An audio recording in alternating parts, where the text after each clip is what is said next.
gonna see if Buzz actually installed the hitch correctly.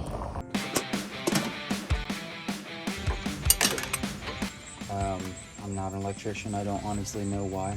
Oh, that's the way she goes sometimes. Seems to be okay. Yeah, lights.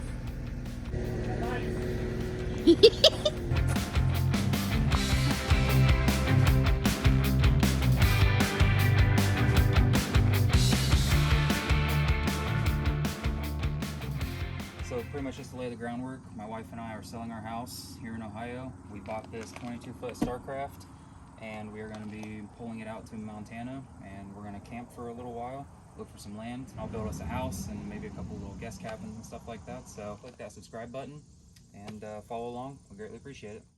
This is my 2019 Promaster 2500. This is what we'll be hauling the trailer with out west. Before we do that, I have to install a hitch receiver, get the wiring harness put in, and then a 7-way adapter plug installed as well. Put the bumper off, we're ready to go ahead and put the hitch receiver on.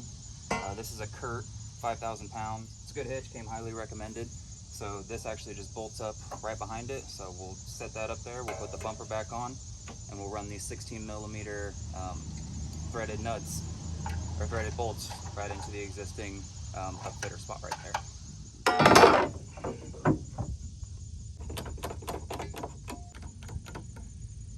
And all we got to do is just fish in that threaded stud there into our old spot.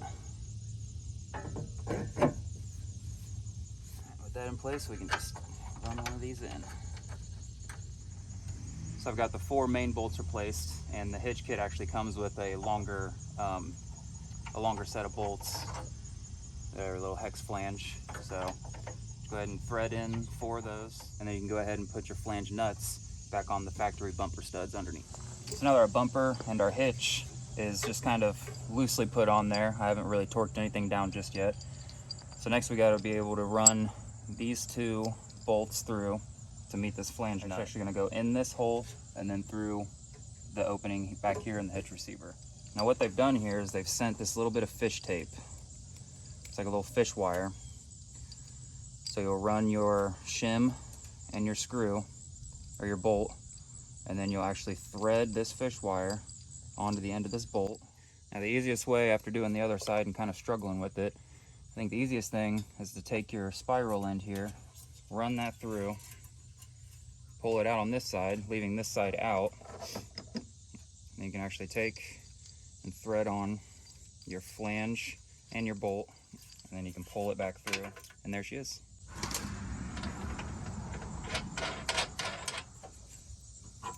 Alright, with those bolts tightened, we'll go ahead and go back and shore up all of these bumper bolts here.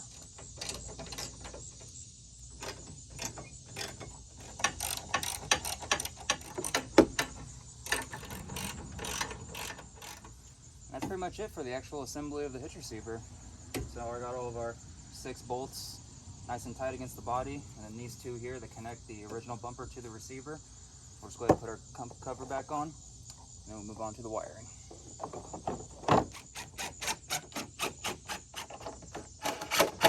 Alright, moving on to the wiring harness. What we're going to need to do is we need access to all the connectors inside here. So we're just going to pop these 7 Phillips head screws off.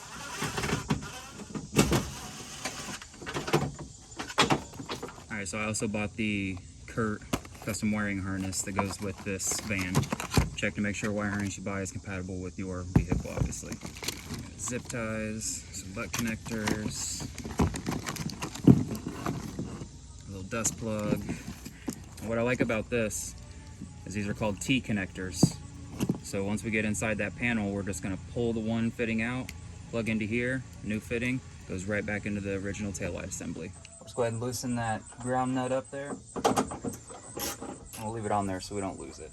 So the directions say to start with your wiring harness. Remember, this is a Curt wiring harness. It says to start with the one that has the yellow attached to it. The other side does not have that. I'm not an electrician. I don't honestly know why, but that's what the directions say, so we're gonna go with that. So like I said, T connector. So we have our existing outlet here that runs into our taillight assembly. We're just going to take this one. I'm just going to put it in there. You'll hear it clip. Take the new edge of the T, and route that in there, shove it into a clips. After securing your plug assembly and getting all that plugged in there, we have to install this little box, which is, I'm sure, some type of converter. Like I said, not an electrician, no idea really. So what we need to do is we just need to get this up in here and get it mounted to the body somewhere.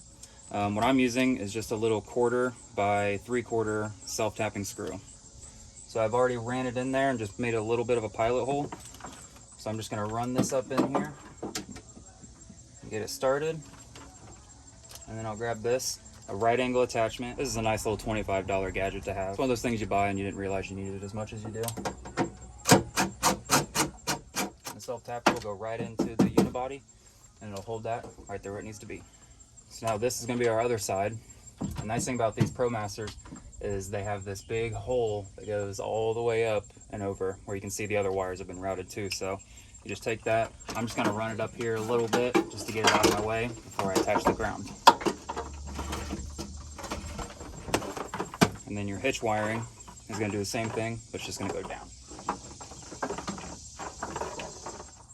With all your wires out of the way, go ahead and just grab your ground and put it onto that threaded stud that's already on there. Pull your little 10mm socket off. Just screw that right back on. 10mm wrench with extension. Just get a little snug.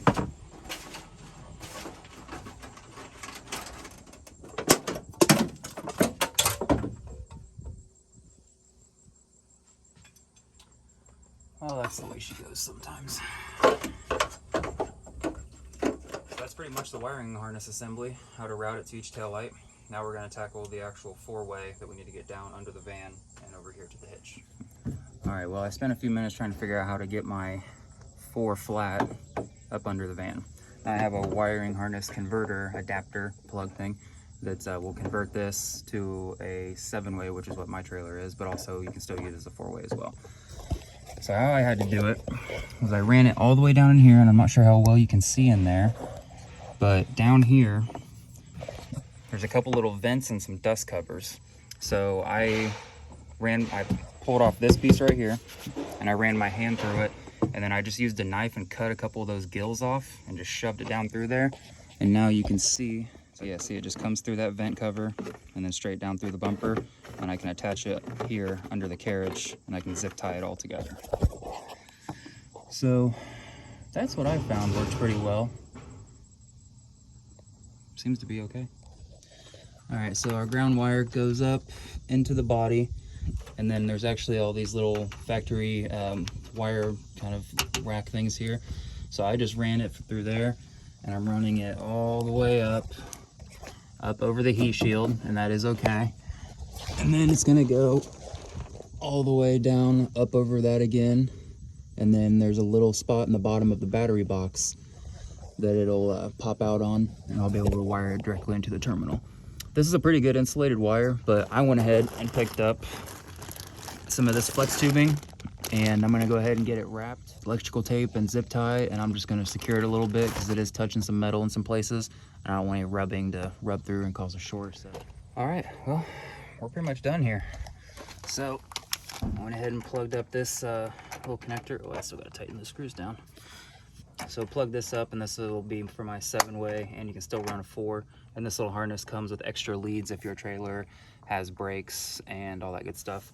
There's a little ground wire that's just screwed up to the unibody of the frame. So that's pretty much all she wrote for that.